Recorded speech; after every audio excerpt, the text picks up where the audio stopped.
जी hello viewers, मैं हूं कमर चीमा अपने यूट्यूब चैनल कमर चीमा के साथ। और व्यूअर्स, आज मेरे पास एक बहुत ज़बरदस्त पैनल है। मेरे साथ भारत से मौजूद हैं जनाब कर्नल शैलेंद्र सिंह साहब।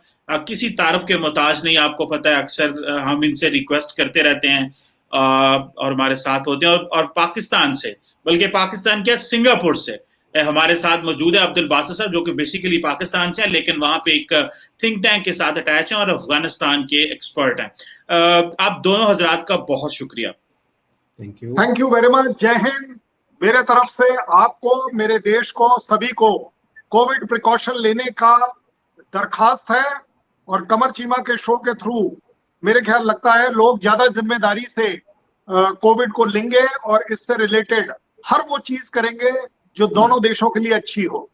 बिल्कुल, थैंक यू। Thank you. कल साहब, पहला सवाल आपसे करना है, उसकी वजह भारत के जो चीफ ऑफ डिफेंस स्टाफ हैं जनरल बिपिन रावत साहब, उन्होंने ये कहा है कि हम बड़े कंसर्न हैं कि अमेरिका जो है वो अफगानिस्तान से जा रहा है, वहां से इत्तेहादी जा रहे हैं। तो ये क्या, आप क्यों इतने कंसर्न हैं इस हवाले से? ये क्या मसला क्या है? क्या कोई आप समझते हैं कि वहां पे लॉ एंड ऑर्डर का मसला हो सकता है, वहां पे अभी पॉलिटिकल सिचुएशन सेटल नहीं है, या क्या भारत का पर्सपेक्टिव क्या है इस हवाले से? इसका अगर बड़ा अच्छा जवाब दिया जाए तो वो ये होगा, क्योंकि आज का ये डिस्कशन हमारा इंटेलेक्चुअल लेवल पर है। दुनिया में कोई देश अगर दुनिया के बारे में ध्यान नहीं देगा, that desh is going to be irresponsible. हर देश की जिम्मेदारी बनती है कि पूरे वर्ल्ड में क्या हो रहा है, क्योंकि जिस तरीके से कम्युनिकेशन सिस्टम्स और एकापन जिस तरह से आ रहा है, कोविड के खिलाफ पूरा वर्ल्ड इकट्ठा लड़ रहा है। जो देश वर्ल्ड हैपनिंग्स के ऊपर कोई ओपिनियन नहीं रखता है, उसके दो ही रीजन हो सकते हैं। या तो दैट देश वांट्स टू बी इररिस्पॉन्सिबल, दूसरा उसकी समझ में नहीं है कि मुझे क्या करना चाहिए। वो बेचारा खुद अपने आप में इतना अटका हुआ है कि वो कंट्रीब्यूट नहीं कर पाएगा। मुझे लगता है अगर इंडिया किसी भी वर्ल्ड लेवल के किसी भी इवेंट के ऊपर कमेंट करता है, कंसर्न दिखाता है, उस पर आप और मैं बातचीत करते हैं, तो हम ये जिम्मेदारी लेते हैं कि हम भी उस वर्ल्ड के पार्ट हैं जहां किसी भी तरह की कोई डेवलपमेंट जो हो रही है उसमें हम कंसर्न है, हमारी सुनी जाए और हमारी कंट्रीब्यूशन, मीनिंगफुल कंट्रीब्यूशन होनी चाहिए। मुझे लगता है सीडीएस ने जिस तरीके से कमेंट किया है, that is called as meaningful contribution to the world order. बिल्कुल ठीक है। अब्दुल बासित साहब, आप बहुत केयरफुली मॉनिटर करते हैं अफगानिस्तान को, और आपने बहुत लिखा भी है इंटरनेशनल मीडिया पे भी, प्रिंट मीडिया पे भी, और आपकी पब्लिकेशंस भी बहुत हैं। सर, जरा इस हवाले से बताइए कि भारत के जो सीडीएस है उनका जो बयान है उसको आप कैसे देखते हैं? क्यों इंडिया जो है वो इतना कंसर्न है अफगानिस्तान के हवाले से?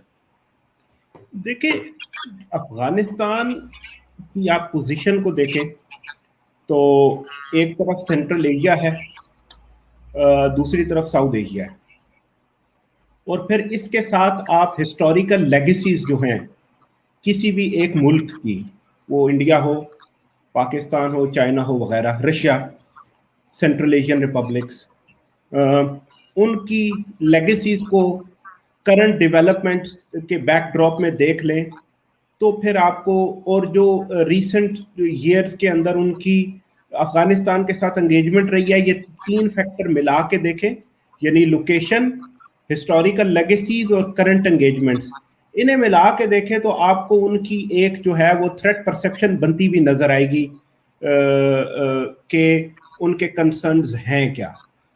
ये तो एक ब्रॉडर कॉन्टेक्स्ट है उसका, ठीक है। अब अमेरिका जिस तरह से निकल रहा है रीजन से, आप अगर देखें तो वैसे तो पूरी एक डेकेड ऑफ फेल्ड निगोशिएशंस हैं जो उन्होंने अफगानिस्तान में ट्राई की हैं। 2010 से अमेरिका ट्राई कर रहा है। यानी आप देखें तो प्रेसिडेंट ओबामा ने कहा जी 2014 में हम निकल जाएंगे, दिसंबर में हम छोड़ देंगे, वो ना हो सका। वो मेरा ख्याल है 15,000 ट्रुप्स रह गए।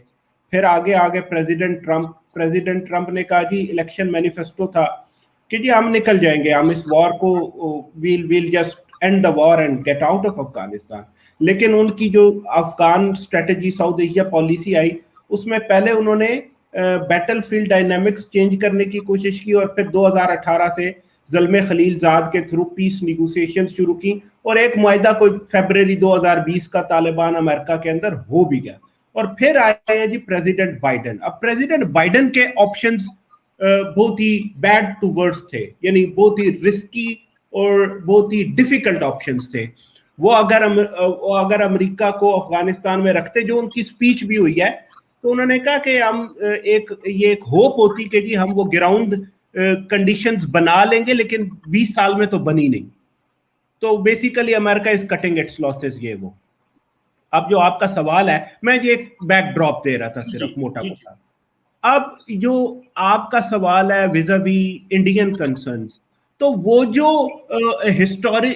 हिस्टोरिकल लेगेसीज हैं, जो कंसर्न्स हैं, वो मेरा ख्याल है अलाइव हो गई हैं।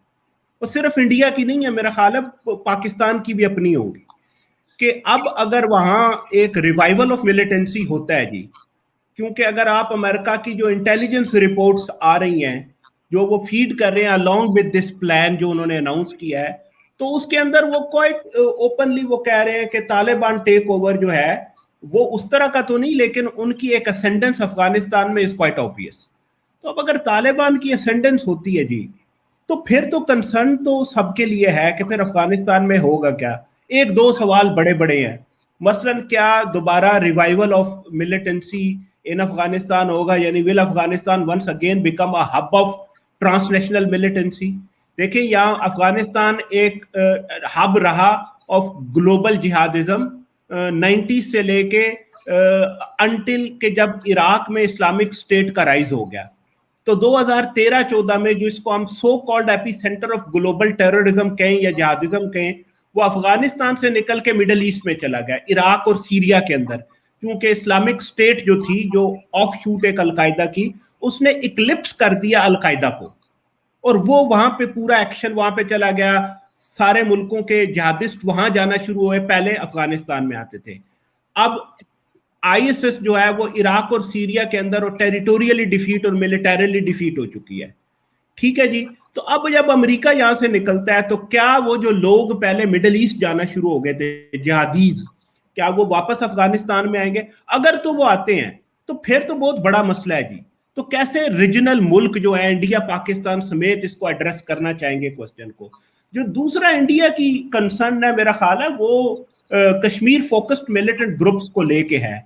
आप याद रखें, जो कंधार एयरपोर्ट पे एक इंडियन जो एयरलाइन का जो है जहाज हाईजैक होके गया था, और जहां से फिर मसूद अजहर और मुश्ताक जरगर और उमर सईद शेख की रिलीज हुई थी, तो वो मेरा ख्याल है वो मेमोरीज तो हैं वहां पे।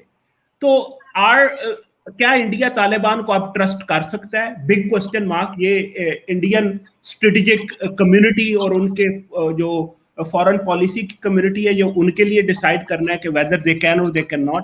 आई मीन, ये the question is up in the air कि अब कब तक इंडिया रेजिस्ट करेगा एंगेजिंग विद द तालिबान। क्योंकि पहले हुआ तो अमेरिका इंडिया ने एम्बिवेलेंट एक एटीट्यूड हमें नजर आया इंडिया का।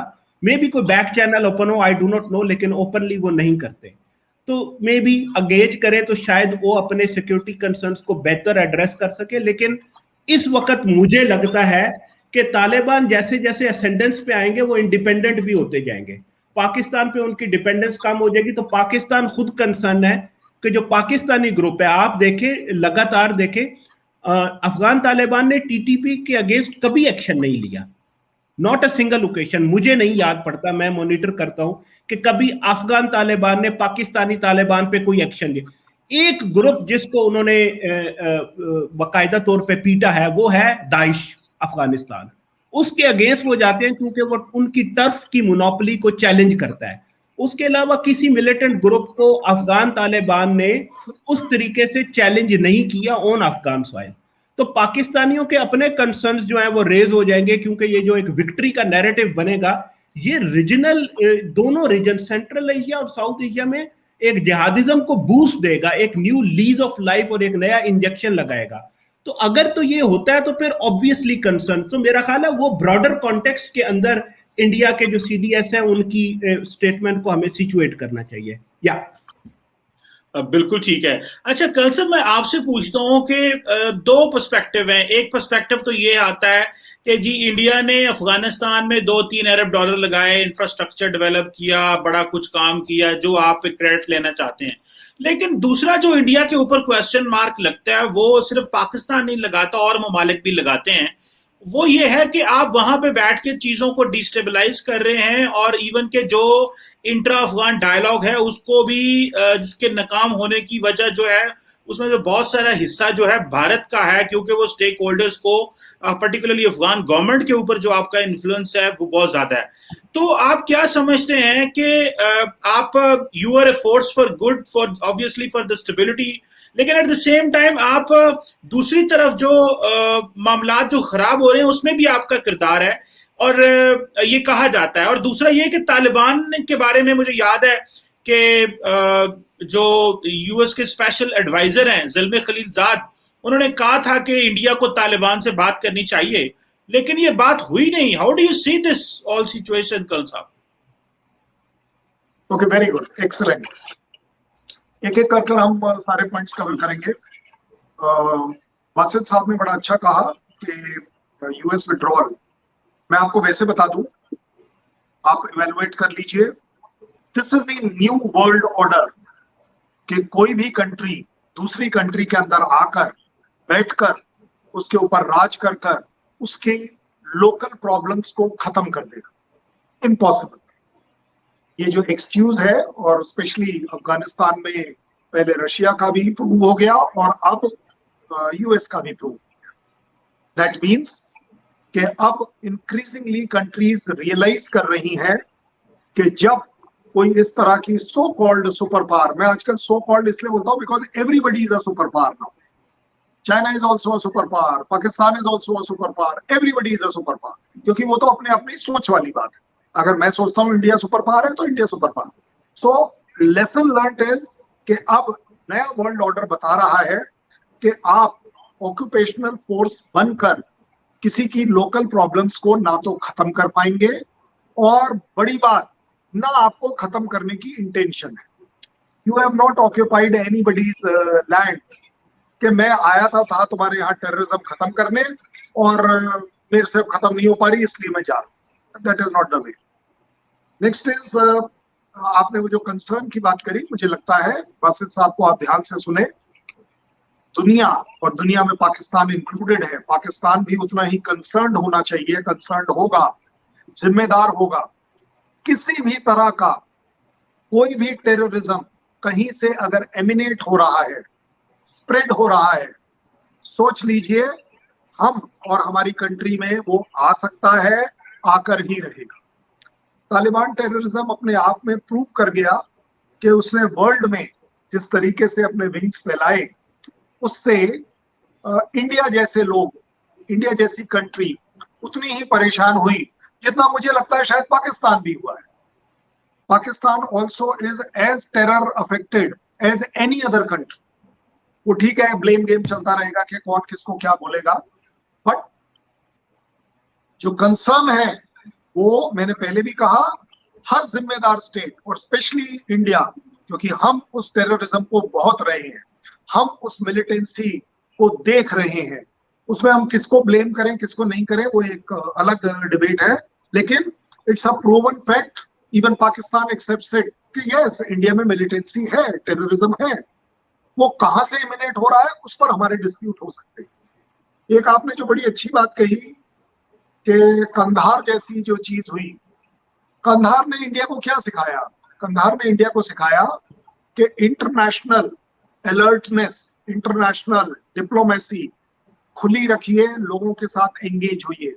अवॉइड करना आपके लिए कभी भी फेवरेबल नहीं है, चाहे आप इस्लामिक ग्रुप को बोल दीजिए, चाहे for that matter very beautiful example US. आप और हमारे हिसाब से यूएस अगेंस्ट होता था, आज देखिए कहां से बात कहां। अगर आप अपनी इंटरनेशनल डिप्लोमेसी को विजन नहीं देंगे, खुला नहीं रखेंगे, किसी कंट्री के साथ अगर आपके डिस्प्यूट है, let's take it China, India China का डिस्प्यूट चल रहा है, बट दैट डजंट मीन कि डिप्लोमेसी खत्म हो गई। उनकी एम्बेसी हमारे यहाँ, हमारी एम्बेसी उनके यहाँ बंद नहीं हो गई। उनका ट्रेड हमारे यहाँ, हमारा ट्रेड उनके यहाँ बंद नहीं हो गया। Above all with Pakistan it is the same. ठीक है, हमारे डिफरेंसेस बड़ी जल्दी हमको दिखते हैं, but overall we are still talking. आप और मैं बात कर रहे हैं ना, अदरवाइज ये सब क्यों हो रहा है? So Kandahar has taught us to be open minded and keep our diplomacy open all the time with everybody. जहां तक आपने बोला कि कुछ मिलियन डॉलर हमने वहां इन्वेस्ट किया वगैरह वगैरह, देखिए इन्वेस्टमेंट इंटरनेशनल अट्रैक्शन है। आप यूएस ले लीजिए, पाकिस्तान ले लीजिए, चाइना ले लीजिए, किसका किस में क्या है वो एक अलग बात है, बट इन्वेस्टमेंट क्योंकि आपको रिटर्न मिल रहे हैं। So it's a very simple matter of trade. अगर आपके यहाँ चाइना कुछ इन्वेस्ट कर रहा है, उसको कुछ ना कुछ जरूर मिल रहा होगा। हमारा, आपका, इवन यूएस, ब्रिटेन, जर्मनी, ये सब लोग फॉरेन इन्वेस्टमेंट क्यों मांग रहे हैं? क्योंकि उन्हें दिखता है कि जब कोई आएगा तो प्रॉस्पेरिटी आएगी, डेवलपमेंट आएगी। So let us not connect कि शायद हमें वो कुछ मिलियन डॉलर या बिलियन डॉलर का जो ट्रेड है वो एक अकेली वजह होगी कि हमारा अफगानिस्तान में इंटरेस्ट है। No, I don't think. In fact अगर आप अफगानिस्तान को अच्छे से जानते हैं, द काइंड ऑफ स्टूडेंट्स जो अफगानिस्तान से हमारे यहाँ पढ़ रहे हैं, जो हमारे यहाँ कंफर्ट फील कर रहे हैं, मैं आपको बड़ा अच्छा उदाहरण देता हूँ। जिस यूनिवर्सिटी में मैं पढ़ाता हूँ, उनका वहां पर जब हम क्लास में गए पहली बार, तो जब हमने देखा कि अफगानिस्तान स्टूडेंट बैठे हैं, तो मुझे लगा कि पूछ लेना चाहिए। मैंने पूछा कि आप लोग इंग्लिश में लेक्चर लेना पसंद करेंगे या हिंदी में? हाथ उठाइए। इंग्लिश के लिए कुछ हाथ उठे, हिंदी के लिए सारे अफगानिस्तान हाथ उठ गया। Because they told me they feel very comfortable with India. बोले सर हम तो बचपन से, और इसीलिए हम इतनी अच्छी हिंदी बोल पाते हैं, अंग्रेजी नहीं बोल पाते, वगैरह वगैरह। सो हमारा एक अफगानिस्तान के साथ जो कल्चरल बॉन्डिंग है, एजुकेशनल बॉन्डिंग है, I think that is also to be kept in mind कि उस वजह से इंडिया अफगानिस्तान में जरूर इंटरेस्टेड रहेगा। जहां तक आपकी बात है इंट्रा अफगान डिस्टर्बेंसेस में इंडिया का हाथ, आई डोंट थिंक। अगर आप इसे थोड़ा ठीक से इवैल्यूएट करेंगे तो आप पाएंगे India does not gain anything कि अगर with in Afghanistan remains disturb. मैं बड़े स्ट्रेटेजिकली एक आपको बात कहता हूँ, ये मेरा सोच है। इंडिया के लिए एक्चुअली अगर देखा जाए सही मायने में, अगर जिस तरीके की प्रॉब्लम पिछले 5-7-10 साल से चल रही है, 20 साल से चल रही है, हम देखते हैं कि पाकिस्तान उस बॉर्डर पर भी उलझा हुआ है, टेररिज्म से रिलेटेड फाइट कर रहा है, सपोर्ट कर रहा है। ये सबके अपने व्यूज हो सकते हैं, ये मेरा व्यू नहीं, लेकिन इट इज एंगेज। अगर कल वो नहीं होता है तो डोंट यू थिंक कि आई शुड बी स्केयर्ड कि शायद पाकिस्तान का टेररिस्ट रिलेटेड जो ब्लेम गेम है हमारा, वो हमारी तरफ आ जाएगा, हमारी तरफ बढ़ जाएगा, वगैरह वगैरह। So again we would never like कि Afghanistan should stay disturbed and stay terrorist, because हमने 10-12 साल पहले, अगर आपको याद हो, कि हमने भी उस अफगान टेररिज्म का जो खामियाजा है वो हमने भी बहुत आया, वो हमारे तक भी आया था। So again a disturbed terrorist Afghanistan और पाकिस्तान हमें कभी सूट नहीं करेगा, ये मेरी कंफर्म सोच है। जहां तक आखिरी बात आपने यूएस से रिलेटेड करी, देखिए यूएस हमेशा चाहेगा कि India should be party to that, क्योंकि उसे निकलना है, उसे कुछ ऐसे रिलायबल प्लेयर चाहिए। शुरुआत में बात बड़ी अच्छी चली थी कि yes India should have boots on ground, we said no, हमारे को ये स्ट्रेटेजिकली सूट नहीं करता। उसने पाकिस्तान से बात करी, Pakistan was also hesitate, but Pakistan agreed to take some role. But जब हमने बूट्स ऑन ग्राउंड के लिए मना किया, दैट डजंट मीन कि हमारा पाकिस्तान अफगानिस्तान में इंटरेस्ट ही नहीं है। हमारा इंटरेस्ट जरूर है, हम देखना चाहेंगे, we would be party to it, we would like कि हमारा कंटिन्यूअस प्रोसेस जो वहां का पीस प्रोसेस है उसमें हम इन्वॉल्व रहे, क्योंकि हमें देखना है कि वो पीस प्रोसेस क्या पीस वर्ल्ड की तरफ और स्पेशली मेरे कंट्री की तरफ लाता है या नहीं। मुझे वो डर कम करने हैं, मुझे वो थ्रेट कम करनी है. That is why India would always like to be a participant to the peace process. कि yes, अफगानिस्तान आपके यहाँ से ये टेररिज्म जो एमिनेट होती है वो कहीं मेरे तरफ ना आ जाए, वर्ल्ड की तरफ ना जाए, ये प्रेफरेंस है, but priority, top priority is कि हमारी तरफ ना जाए. That is why India is always interested to be part of Afghanistan peace process. Okay. अच्छा बासित साहब, मैं आपसे पूछना चाहता हूं कि ये कहा जाता है, और मैं देख रहा था कि 2021 की जो एनुअल थ्रेट असेसमेंट रिपोर्ट है वो ये कहती है कि जो दाइश और अलकायदा जो है वो सबसे बड़ा जो है वो टेररिस्ट थ्रेट है अमेरिका को. सो अगर दाइश तो इंडिया में भी, अफगानिस्तान में भी मौजूद है, सो आप क्या समझते हैं कि जो अमेरिका का अफगान विड्रॉल है, क्या ये जल्दी में है, अपने ऑब्जेक्टिव अचीव नहीं कर पाए, पॉलिटिकल सेटलमेंट नहीं हो सकी, टेररिस्ट नेटवर्क स्टिल मौजूद हैं, इनके ग्लोबल कॉन्टैक्ट्स मौजूद हैं. So how would you sum up all this effort और all this withdrawal of America from Afghanistan? देखें, वो जो आप रेफर कर रहे हैं वो इसी वीक रिलीज हुई है, office of the director of national intelligence America की 2021 की एनुअल थ्रेट असेसमेंट. वो ये कह रहे हैं कि अलकायदा और आईएसएस जो हैं, द टू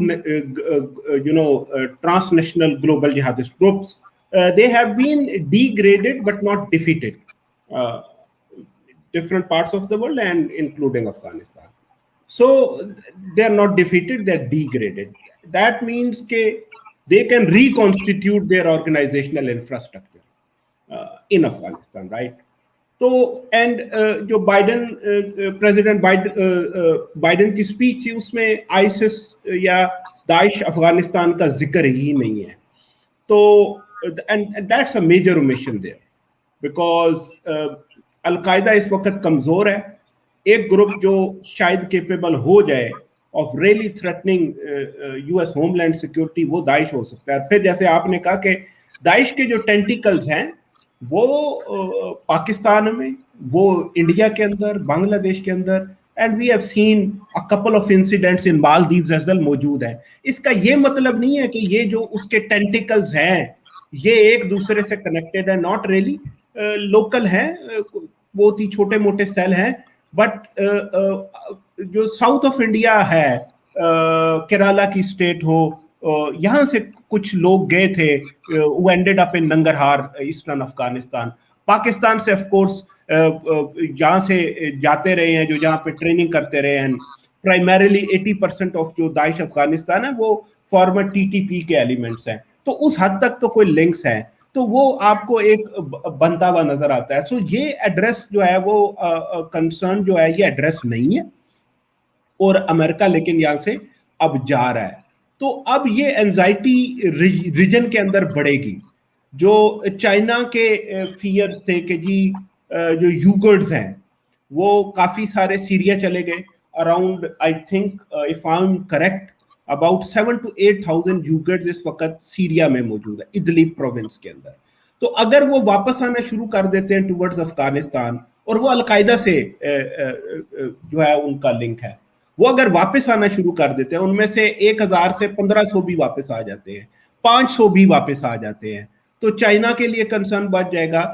अरबों के बाद, अरब्स के बाद दूसरा बड़ा डायस्पोरा ग्रुप जो इराक और सीरिया के अंदर आईएसएस की मैन पावर को बूस्ट करता था, वो सेंट्रल एशियन जिहादिस्ट है, जो रशिया के दागिस्तान रीजन से भी गए हुए हैं और सेंट्रल एशियन रिपब्लिक से उज़्बेक्स, काज़ाख्स, ताजिक्स ये गए हुए हैं. वो दूसरा बड़ा ग्रुप है, और रशिया का मेजर कंसर्न है. याद रखें कि सीरिया के अंदर जो दाइश की डिफीट है उसके अंदर रशिया का बहुत बड़ा रोल है, और वो रशिया को एज एन एनिमी देखते हैं ये जो सेंट्रल एशियन और आईएसएस वाले हैं. तो वो अगर वापस आते हैं तो उसको भी आप दिमाग में रखें. इसी तरीके से फिर ईरान का मेजर रोल है, जो इराक के अंदर जो शिया मिलिशियाज है, ईरान बैक शिया मिलिशियाज, जिनको पॉपुलर मोबिलाइजेशन यूनिट्स कहते हैं, they played a central role ground offensive में. अमेरिका की एयर पावर थी, उनके ग्राउंड ऑफेंसिव ने टेरिटोरियली डिफीट किया दाइश को वहां पे.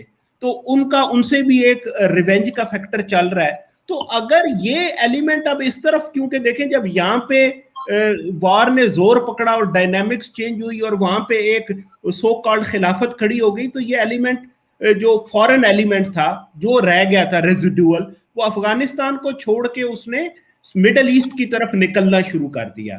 तो अब अगर वो reverse migration back to Afghanistan होती है तो यहाँ पे बहुत बड़ा कंसर्न। फिर दूसरी बात यह है कि अब जब अमेरिका और नेटो चला जाएगा तो इतनी कैपेबिलिटी क्या अफगान फोर्सेस के अंदर है कि वो इस सब कुछ को रोक सके।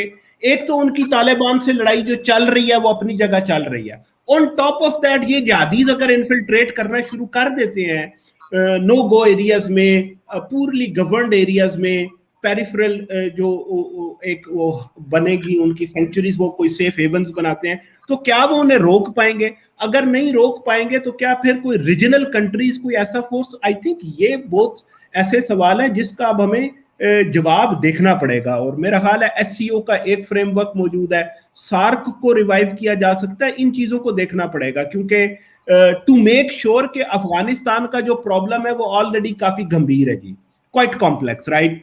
So on top of that, what the last thing you want is कि यहाँ पे influx of foreign jihadis दोबारा शुरू हो जाए और फिर एक और डायनामिक्स जो है वो चेंज होना शुरू हो जाए। बिकॉज रिमेंबर जो सीरिया की सिविल वॉर थी, सीरिया की सिविल वॉर बेसिकली थी between the Asad regime and moderate Sunni forces, जो एक जो अपोजिशन थी वो आमने सामने आ गए थे। फिर क्या होना शुरू हुआ, उसके अंदर जैसे जैसे डिफरेंट कंट्रीज ने अपने प्रॉक्सीज को कल्टीवेट करना शुरू किया, एक वैक्यूम आना शुरू हुआ। उस वैक्यूम के अंदर जो एक एक्सप्लॉइटेशन की वो आईएसएस ने भी की उस टाइम, जिसको हम अलकायदा इन इराक कहते थे, AQI या अलकायदा इन इराक। अलकायदा यानी जो बगदादी था, अबू बकर अल बगदादी, उस वक्त उसने अपना बंदा भेजा सीरिया के अंदर, उसने कहा तुम जाके यहाँ पे देखो और यहाँ पे हम अपना एक प्रेजेंस कल्टीवेट करेंगे। और वो वहां पे पहुंचे और एकदम उठ गए, फिर अलकायदा आ गई। तो एक तरफ आपके रह गए जो सुन्नी अपोजिशन थी, असद की रिजीम आ गई, एक अलकायदा का एफिलिएट आ गया, एक आईएसएस आ गया, तो जिहादीज भी बीच में घुस गए। तो वो सिविल वॉर की डायनामिक्स इतनी सीरिया की चेंज हुई कि वो एक पूरा ही ग्लोबल वो हब बन गया। तो अब क्या अफगानिस्तान जो है is going down the Syria path? May be not. तो ये अपॉर्चुनिटी और चैलेंज दोनों हैं रीजनल कंट्रीज के लिए, जितने इंपॉर्टेंट बड़े प्लेयर हैं, Russia, China, Pakistan, India, Iran, इनके लिए, कि क्या ये किसी, और यही वो मुल्क है जिनको अमेरिका ने वो रीजनल फ्रेमवर्क के अंदर भी डाला है, तो क्या ये मुल्क किसी रीजनल फ्रेमवर्क या कंसेंसस पे पहुंचेंगे कि अफगानिस्तान के चैलेंज को, जो एक अपॉर्चुनिटी और चैलेंज दोनों दो रहा है, डील कैसे करना है? तो आपके सवाल को टू सम अप, मेरा ख्याल है वो डिग्रेड तो जरूर हुआ है वो थ्रेट ऑफ ट्रांसनेशनल मिलिटेंसी, लेकिन वो डिफीट नहीं हुआ। तो it is pretty much there. Reconstitute कितने टाइम पे करता है वी डू नॉट नो। क्या यहाँ पे बाहर से लोग दोबारा आना शुरू कर देंगे? We do not know, but we can't rule that out. जी ओके, थैंक यू। बस ये आखिरी सवाल मैं दोनों पैनलिस्ट से कर रहा हूं। कल साहब आपसे ये सवाल ये है कि क्या भारत उसी तरह कंसर्न्ड है जिस तरह बैक इन 90s जब अफगानिस्तान में कोल्ड वॉर खत्म हुई, not in Afghanistan, overall cold war खत्म हुई, लेकिन सोवियत यूनियन की डिसइंटीग्रेशन हुई, तो आप क्या वरीड है कि शायद कोई जो मिलिटेंट्स हैं वो कश्मीर में ना आ जाएं या कोई इस तरह का हालात ना पैदा हो जाएं और ये कोई अपॉर्चुनिटी ना बन जाए मिलिटेंट्स के लिए, जिसको वो मुसलमान, वो जो दूसरी पार्टी, वो तो जिहादी कहते हैं, आप मिलिटेंट कहते हैं, ऑब्वियसली इस तरह चलता रहता है, लेकिन ऑब्वियसली किसी की टेरिटरी में जाके इंटरफेरेंस नहीं करनी चाहिए। तो how do you see this कि क्या कश्मीर में जो मुजाहिदीन या ग्रुप लड़ रहे थे अफगानिस्तान में वो आ सकते हैं, इस वजह से भारत परेशान है? नहीं, I don't think that is our scare. ये हमारा डर नहीं है। मैं वैसे आपको बता दूं, क्योंकि लकीली जिस 1990 की बात आप कर रहे हैं, अर्ली 90s की जो बात कर रहे हैं, लकीली मैं उस समय श्रीनगर में भी था और एक ऐसे लेवल पर था जहां स्ट्रेटेजिक चीजें डिस्कस होती थी, मैं सुनता था और मुझे कुछ कुछ समझ भी आता। मेरे ख्याल 1990s ने हमें सिखाया कि जब इंटरनेशनल डेवलपमेंट्स आपके चारों तरफ हो रही हो और अगर आप उसका ध्यान नहीं रखेंगे तो कभी ना कभी उसकी प्राइस आपको पे करनी पड़ेगी। अगर हम उस समय स्मार्ट रहते, उस समय हम यूएस, रशिया, अफगानिस्तान, पाकिस्तान के साथ अगर एक बैक चैनल डिप्लोमेसी करते, एग्रेसिव स्ट्रैटेजिक थिंकिंग करते, तो ये सारी प्रॉब्लम्स ये पिछले 20, 25, 30 साल तक डेवलप नहीं होती जो हो गई। सबसे बड़ी बात, देखिए बासित साहब जो भी बातें कर रहे हैं ये बहुत हायर लेवल की बातें हैं, ये पब्लिक को समझ आना बड़ा मुश्किल होता है। मैं पब्लिक लेवल की बात कर आपको बताता हूँ। मुझे आप एक बात बताइए, उनका कहना है बिल्कुल ठीक कि टेररिज्म को डिग्रेड कर दिया, वो व्हाट इज द यूज? आपकी डिग्रेड करी हुई, यूएस के द्वारा डिग्रेड करी हुई, कल तो चला जाएगा, वो अपग्रेड हो जाएगा। तो भाई ये तो कोई सोल्यूशन नहीं निकाला। What for will I respect US वगैरह वगैरह। ओके, सेकेंड बात आ गई कि चलिए उनको डिफीट कर दिया, तो डिफीट आपने ऐसा क्यों नहीं किया जो मेरी लैंग्वेज में कि वो एलिमिनेट हो जाते। You know it very fully well कि इस तरह की चीजें जो जिहादी वाली होती है ना, ये एलिमिनेट कभी नहीं होती, कहीं ना कहीं उसका एक छोटा सा पार्ट, बड़ा सा पार्ट, ये जब बम फटेगा तो वो बड़ा माना जाएगा, जब कुछ नहीं होगा 3 महीने 6 महीने तो माना जाएगा कि छोटा सा पौधा है। So that is not the concern. अगर हम एलिमिनेशन डिफीट की बात करें, आई थिंक पूरे वर्ल्ड में 2 जगह ये बड़ी अच्छी से दिखती है। One is LTT getting defeated in Sri Lanka, and another is Punjab terrorism getting defeated or eliminated. वो हम क्लेम कुछ भी कर ले, हम कहेंगे हमारे यहाँ एलिमिनेट हो गया, कोई कहेगा डिफीट हो गया, कोई बोलेगा डिग्रेड हो गया, क्योंकि उसका कुछ ना कुछ पार्ट कहीं ना कहीं वर्ल्ड में अभी भी पनप रहा होगा। तो दैट इज, बट इससे सीख क्या है? सीख ये है कि जब तक आपकी अपनी सोशल, अपनी लोगों की जागरूकता नहीं आएगी that they want to fight out this item, only then it is possible कि यस इस तरह की टेररिज्म आपके यहाँ वो खाद ना ले पाए और अपने आप को बड़ा कर पाए। आपने बोला यूएस कि भाई why will US withdraw? Very simple, they have a political compulsion. Political compulsion is very important for them. Social pressure, they don't want, then बड़ा क्लियरली उनका एक प्रेसिडेंट बोल चुका है, we don't want any more body bags, जिसका जवाब हमने एक बार दिया कि you want me to replace body bags by Indian soldiers, then that gentleman didn't have answer। भाई साहब आप क्लैरिटी से बात करिए, यूएस क्यों विड्रॉ कर रहा है? क्योंकि उसने डिग्रेड कर दिया, क्यों उसने एलिमिनेट कर दिया, क्यों उसने डिफीट कर दिया टेररिज्म को? तीनों में से कुछ भी नहीं हुआ। वो अपने बड़े जायज सेल्फिश रीजंस के वजह से विड्रॉ कर रहा है। बोलने को कुछ भी कहा जाएगा, हाँ जी मैं बहुत डिग्रेड करके जा रहा हूं, भाई साहब आप निकले अगले दिन सवेरे से कहानी शुरू हो जाएगी, क्या बड़ी बात है। So no country for that matter, भाई यूएस कोई सुरखाब के पर लगा के बैठा हुआ है, तो वहां पर भी आपके मेरी तरह ही लोग हैं जो आपस में डिस्कस करते हैं, डिसाइड करते हैं, but they are frank enough to say कि we have a very clear cut social requirement, no more body bags. That was the Trump's first term declaration as part of his political agenda. He could do it, he could not do it वगैरह वगैरह। आपको क्या लग रहा है सितंबर की उस अकेली तारीख को क्या सही में सब चले जाएंगे? आप भी यही है, मैं भी यही हूं, देख लेंगे। There will be again more political compulsions. There will be more international। आप एक बात बताइए, ये तालिबान को आप खुला छोड़ देंगे? इतनी बातचीत चल रही है, किस लिए चल रही है? कि यस तो, और ये टारगेट ट्रंप ने तो बोला था कि इलेक्शन से पहले कर दूंगा, नहीं कर पाया। अब बाइडेन साहब बोलते हैं कि चलिए जी मैं सितंबर में कर दूंगा, चलिए कोशिश करिए, व्हाई नॉट। लेकिन मैं आपको फिर याद दिला रहा हूं, until unless there will be a resolve by the Afghanis कि यस हम इस तालिबानिज्म को और बढ़ने नहीं देंगे, यहां से हम जिहादी और एक्सपोर्ट नहीं करेंगे, क्योंकि अल्टीमेटली ये आते कहां से? कोई फैक्ट्री में तो पैदा कर नहीं रहा, ये हमारी तरह उनकी सोसाइटी में से आ रहे हैं। So the best fight for the world order, for the Afghanistan order is the Afghanistani public. until unless they will not wake up, nothing will make sure कि आप उसे डिग्रेड कर पाए, एलिमिनेट कर पाए या उसको डिफीट कर पाए।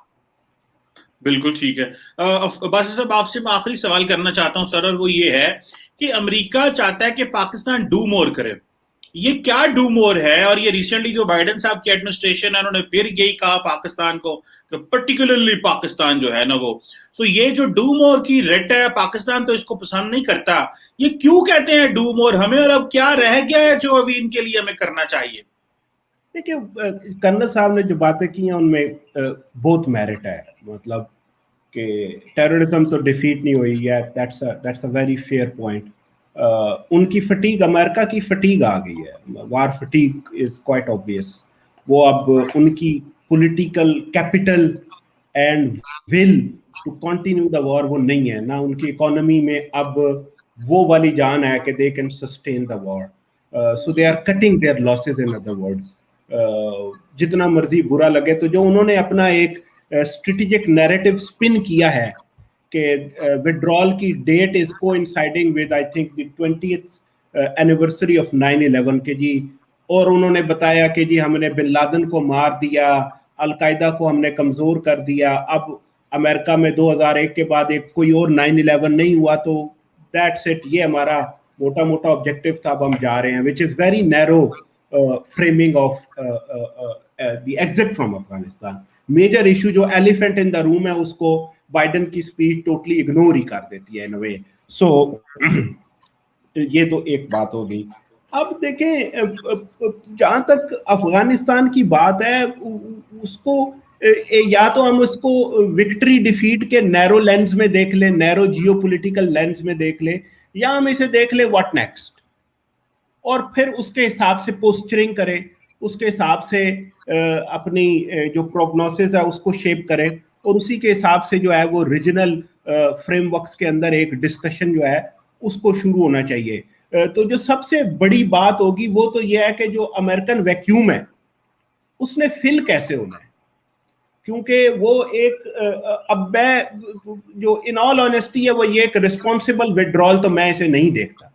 This is not a responsible withdrawal.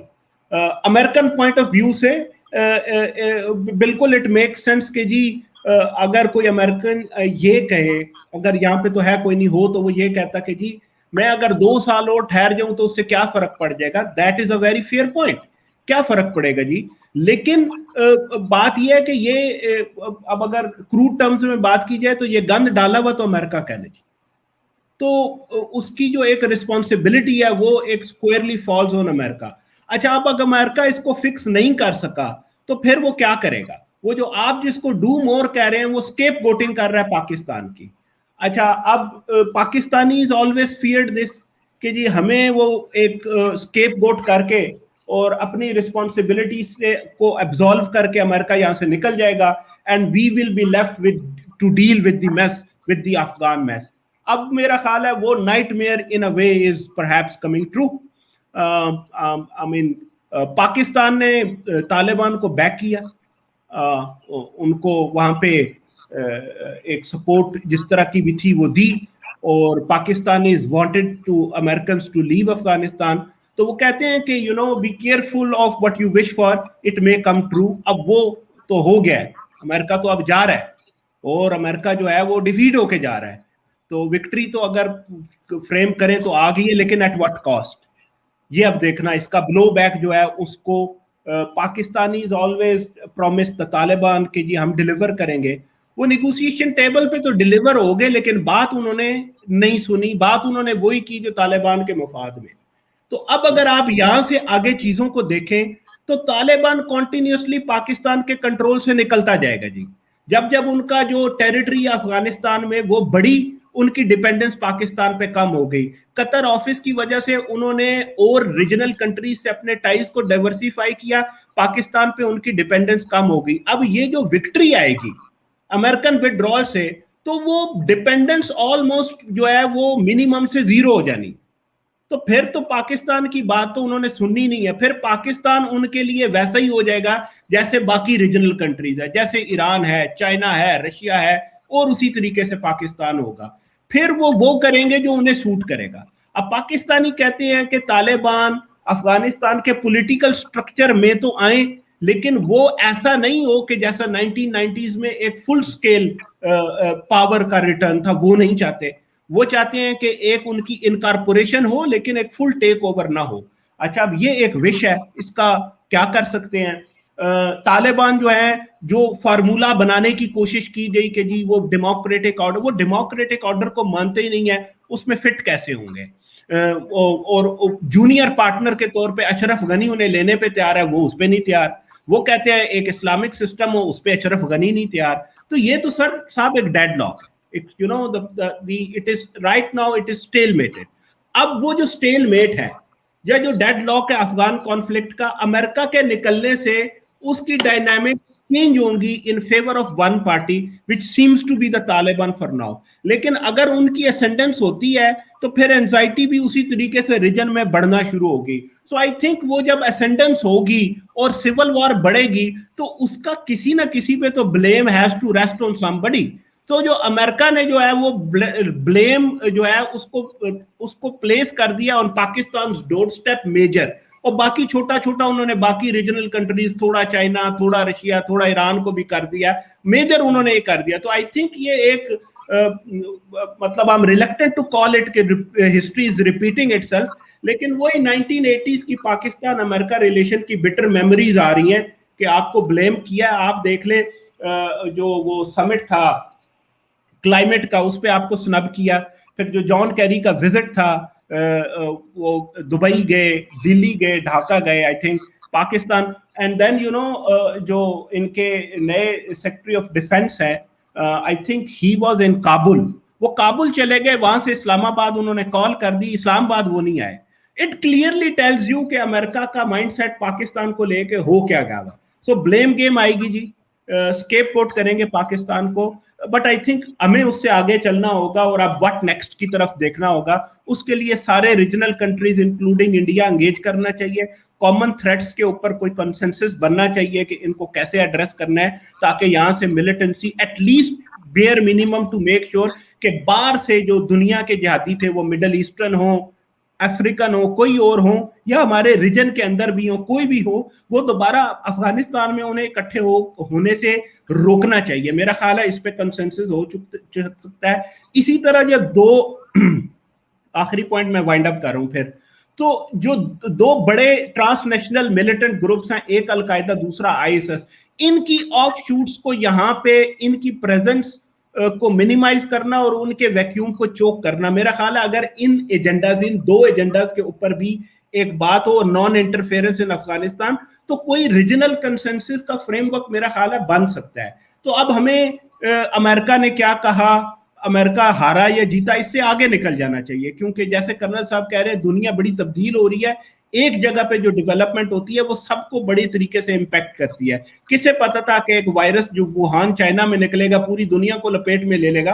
So I think we should be careful of कि ना तो अफगानिस्तान सीरिया बने, ना अफगानिस्तान इराक बने, लेकिन उसके लिए फिर पॉलिटिकल विल, विजन, स्टेट्समैनशिप की जरूरत हो। I hope so we have that in plenty in the region going forward. Yeah thank you. Thank you. बहुत शुक्रिया मेरे दोनों पैनलिस्ट। कर्नल शैलेंद्र सिंह साहब ने बहुत अच्छे तरीके से हमें बताया इंडियन पॉइंट ऑफ व्यू और इंडियन पर्सपेक्टिव, और अब्दुल बासित साहब सिंगापुर से थे हमारे साथ। आपने भी सर बहुत मेहरबानी, बड़े अच्छे तरीके से हमें, मेरे व्यूअर्स को बताया कि क्या लेटेस्ट डेवलपमेंट्स और क्या चीजें। कर्नल साहब आप कुछ कहना चाह रहे हैं सर? मैं सिर्फ एक, मुझे एकदम से याद आया है, आपने बोला था कि इंडिया क्यों कंसर्न्ड है। मैं खुद विटनेस हूं इस चीज का कि लास्ट टू लास्ट ईयर जब मैंने करजाई साहब से पूछा कि sir what do you see India, तो उनका उस समय ऑफिशियल रिकॉर्ड पर है, peace process of Afghanistan can not happen without India, ये उनका स्टेटमेंट। मैं लकीली लास्ट ईयर भी जब अब्दुल्ला साहब जो चेयरमैन है पीस टॉक के, जब मैंने यही सवाल उनसे पूछा तो उन्होंने डिप्लोमेटिकली, क्योंकि उनको उनका कहना था कि there are so many pulls and pressures which work, but still I can only tell you one thing, I would be the most happy person if this process of peace is taken with India. उस country की feeling बोल रहा हूं। आप सोचिए कि why India should not be part of it. That should be the question. India is going to be part of that, is my thinking as per their leaders. चलें, let's see, जो भी हो अफगान अवाम के लिए अच्छा हो और वहां पे अमन आए और उनको सुकून मिले, that is the bottom line. अब thank you very much colonel Shailendra Singh साहब और thank you very much Abdul Basit साहब, आपके वक्त का बहुत शुक्रिया. Thank you. Thank you very much. Jai Hind.